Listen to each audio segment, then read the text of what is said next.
Welcome back to Movie Insights. Today I will show you a drama, fantasy film from 2018, titled Be With You. Spoilers ahead, watch out and take care. Between heaven and earth there's a place called Cloudland where people stay until they're forgotten before going to heaven.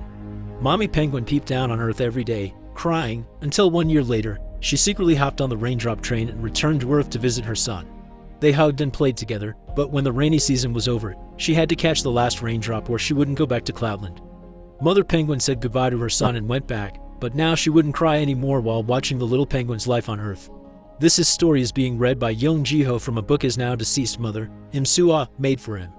He's hiding from her funeral, but he still overhears some relatives say that it was the pregnancy that made her weak. Ji-ho looks at his mother's picture and tells her he'll see her again.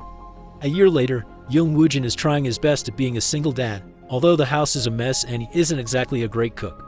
He wakes up early to go to the pool he works at and clean the entire place before returning home to make breakfast and help his kid get ready for school, finding him sleeping inside his mom's wardrobe. Every morning Woo-jin also takes his medicine, and Ji-ho watches the forecast, eagerly waiting for the rainy season to begin. Woo-jin takes Ji-ho to school on his bicycle, although he can't ride too fast. Then he goes to work, where his coworker always keeps an eye on him and brings him coffee, which makes their boss swimming instructor Choi jealous. After school is over, Ji-ho goes to stay at the bakery belonging to Hong-gu, Woo-jin's best friend who is like an uncle to him. Today, Ji-ho arrives in a bad mood because his dad can't run and the school has a special event coming where students must team up with their dads for a relay race. Hong-gu solves this quickly by telling him he'll be the one racing instead, which Woo-jin thanks him for when he comes by to pick up Ji-ho after he's done with work. The day of the race, when Woo-jin is about to leave the pool, Choi stops him and asks him to change some light bulbs. Meanwhile, at school, Ji-ho is told he can't race because Hong-gu isn't his father. But when Ji-ho is about to return their t-shirts, Woo-jin shows up and tells him he'll race with him, thinking he'll be fine if he just jogs. Ji-ho does well in his half of the race, but when he passes the baton to his dad, he looks sad because he knows they won't win, so Woo-jin runs seriously instead of jogging. He is actually doing well too, but only at first. When he's about to reach the finish line, he passes out. Later, after he starts feeling better and the two of them go home, Ji-ho makes Woo-jin promise that he'll never leave him. He also wants to hang some blankets outside because according to Hong-gu, that will make it rain. The next morning, they wake up to discover it is raining, so Ji-ho rushes out to the train station. Woo-jin follows him there, but of course there's nobody to be found, so he picks up Ji-ho and tries to take him home regardless of his protests. When they're about to cross the tunnel, however, they see a silhouette in the shadows. Woo-jin wants to be cautious, but Ji-ho isn't afraid and runs toward the person, who indeed turns out to be Soo-ah. Ji-ho is happy to see her, but Woo-jin is scared, thinking she may be a ghost. In reality, she's indeed here, but she's suffering from amnesia and doesn't remember them. They take her back home, where Ji-ho shows her a picture of the family to prove her identity and a welcome drawing he made for her. This makes Woo-jin nervous, so he takes Ji-ho to the bathroom for a second so they can talk in private. He thinks they shouldn't tell Soo-ah that she had been dead because it could be too traumatic. It shouldn't be difficult to lie since they haven't thrown away any of her things. But when they come out, Soo-ah starts making lots of questions. She doesn't understand why she's being welcome if she lives here and how she could have let the house become so dirty and messy. Woo-jin and Ji-ho come up with a lie on the spot. They tell her she had been in the hospital for a while, and she was released yesterday. Today they went out for a walk, and while playing hide and seek, she got hit by a rock, which caused her to pass out in the tunnel and lose her memory. The following morning, breakfast goes easier thanks to Soo-ah being there to help. Woo-jin drops Ji-ho at school, but as soon as he leaves, Ji-ho runs back to his house so he can spend the day with his mother. Soo-ah is going through her things and finds a key together with her wedding ring, and hides it all when Ji-ho shows up, telling her his teacher was absent. The two of them spend the day playing a variety of games, and Ji-ho is surprised to see his mom's strength. She's much healthier now. At dinner, Ji-ho refuses to eat because he wants his mom's cooking, not his dad's. Woo-jin thinks she should rest, but Soo-ah decides to try anyway. Sadly, she's very out of practice and she can't get the sauce right. When food she's frying and very hot oil starts popping off the pan, Woo-jin puts himself between her and the stove so he gets burned instead. After putting Ji-ho to bed, Soo-ah takes a shower, and Woo-jin uses the chance to take his medicine without her knowing. Afterward, Soo-ah offers to put some cream on the burn marks on Woo-jin's back and asks him to tell her the story of their relationship while doing so. The two of them met in high school, sharing a class. Soo-ah was the top student, but Woo-jin was more concentrated on the swimming club, so he spent most of his classes sleeping. One day, during swimming class, he finally got to meet her properly when he saved her from drowning, and he developed a crush on her that day. Hong-gu could tell his friend liked Soo-ah, so he gave Woo-jin some tips on how to get the girl. He tried to start a conversation by asking her for a pen, but she cut him short before he could even finish his sentence. Later, during dancing class, their teacher noticed Woo-jin was a bad dancer, so he paired him up with Soo-ah, who was also pretty bad. Woojin was so distracted by their closeness that he accidentally stepped on her foot, and when he bent over to clean it, he ended up headbutting her nose. Suah ended up bleeding and leaving the gym in a bad mood. They didn't talk again until the last day of school, when Suah asked Hong-gu to sign her yearbook, and since Woojin was there with him, she told him he can sign as well if he wanted. Woojin did sign, and when Suah took her yearbook back, she accidentally took his pen with her, which Woojin shows her in the present. Afterward, Woojin went to a nearby college for swimming, and Suah moved to Seoul to assist university there. Woojin tried to call her during their first summer break, but every time she picked up the phone, he would get too nervous and hung up. After that, he was called by the army, so for another 2 years he couldn't contact her.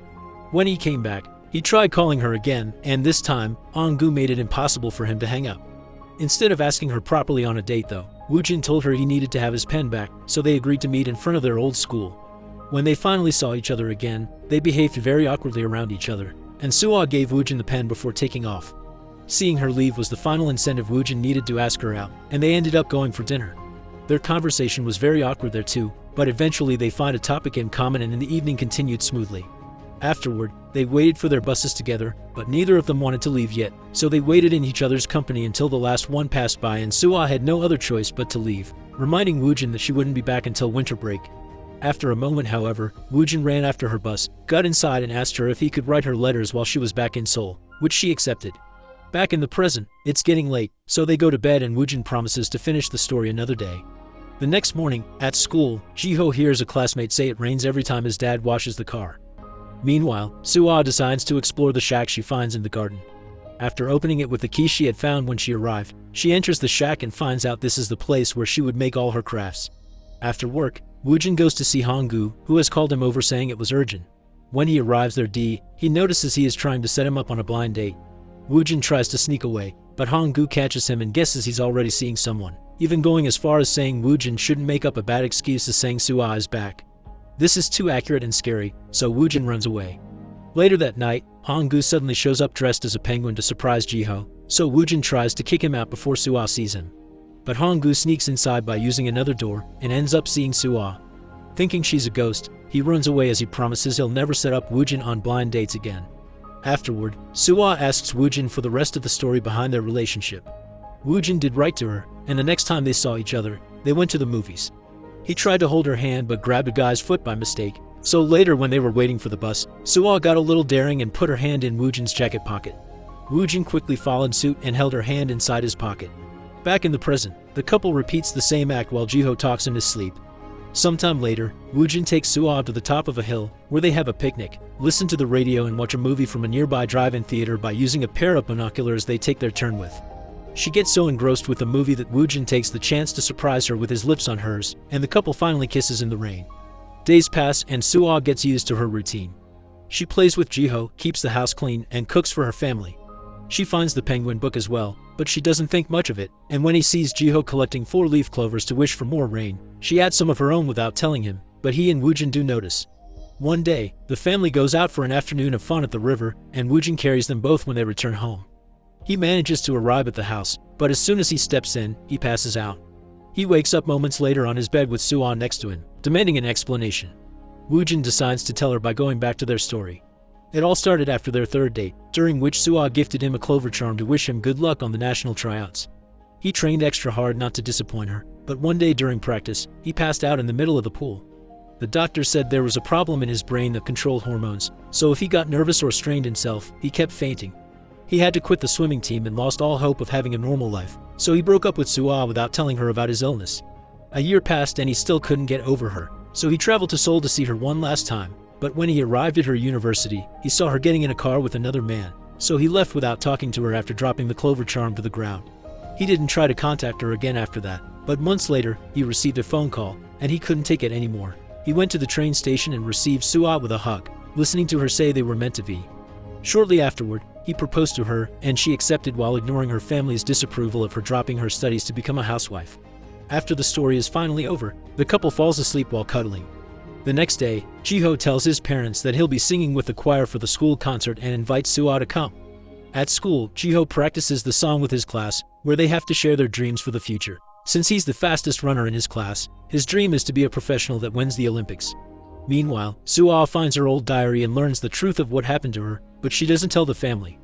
Instead, she starts teaching Jiho how to do chores, wash himself, and even cook some basics. That way he can help his dad around the house.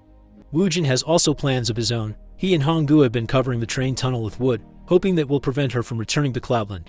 Rainy season is about to end, so everyone's mood isn't the best.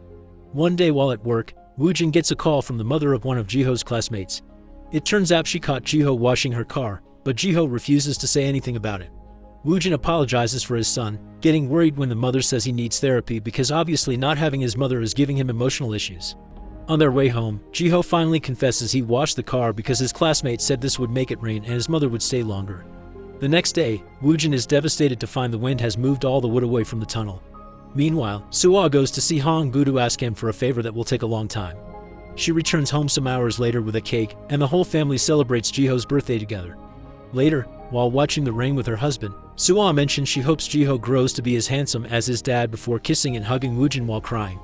The day of the concert finally comes, but Woojin is once again stuck at work. This time, Troy gets hurt by a falling lamp, and Woojin jumps in the water to save him, thinking it may have been his fault because he fixed it in a hurry last time. The concert begins and Jiho refuses to sing because his parents aren't there, and when his turn comes to say his dream like the other kids did, he stays silent. At that moment, Suwa finally enters the theater, having given up on waiting for Woojin. When Jiho sees her, he finally begins talking, mentioning he's a good runner, but also going through all the housekeeping things his mom has taught him, ending his dream by saying he'll become a good caretaker for his dad. After the concert is over, the sun comes out, and Suwa realizes she must hurry before the last raindrop disappears. She starts making her way to the station as Jiho also sees the sun at school and Woojin sees it when he wakes up in an ambulance, so both of them run towards the station as well. Jiho gets there first and hugs Suwa, asking her not to leave him and apologizing for being the reason she died, since her relatives blamed the pregnancy. Crying, Suwa tells him it isn't his fault and she wouldn't have been happier if she had lived a longer life without him. In the meantime, Woojin is having trouble making his way to the station. First, he loses his bicycle because a truck pushes him off the street, so instead, he has to run. But soon he starts feeling sick and falls to the ground, remembering the full conversation they had the evening they watched the rain together. He had apologized for not making her happy, but Suwa said he did, and that she wanted him to keep on living for the sake of Jiho. Finding strength in this memory, Woojin stands up and goes back to running, making it to the station just in time to see Suwa disappear in the tunnel with a clover in her hand. Life becomes easier for them now that Jiho is helping around the house, but lesser stress even allows Woojin to ride his bike faster and be a swimming instructor at the pool. One evening, after taking his medicine, he finds at the bottom of the bag a key and a note from Suwa telling him to go to the shack and read her diary. This is how he discovers her version of the story, which is quite different from her perspective. Suwa had already seen Woojin on the street before they met at school, and she already developed a crush on him right then. She was too nervous to talk to him though, especially after she embarrassed herself when he saw her drown. This anxiety was what caused her to be cold to him when he asked for the pen and what made her flee the dancing class, even as she danced badly on purpose to be paired up with him. Asking Honggu first to sign her yearbook had also been a strategy to get to talk to Woojin. She kept the pen as a memory of him and tried to call him many times while in college, but she never was brave enough. In the end, Woojin called her first, and during their first date, anxiety got bad again when she thought he only wanted the pen, but thankfully Woojin took initiative again. Then the breakup happened, but she could never forget him. That day at university, she got in the car of just a friendly classmate, but quickly got out when she noticed Woojin waiting for her. She went after him, picking up the clover charm on the way, but when she crossed the street, she got hit by a van. She then fell unconscious, and when she woke up, she found herself in the tunnel, having jumped 8 years into the future. She didn't have her memory of their life together, but she got to fall in love with him all over again, and loved every minute they spent together. When she went back into the tunnel, she returned to the past and woke up at the hospital after 6 weeks spent in a coma. She was really scared about the future she saw, not wanting to die so young, but she knew if she chose another life she wouldn't be as happy.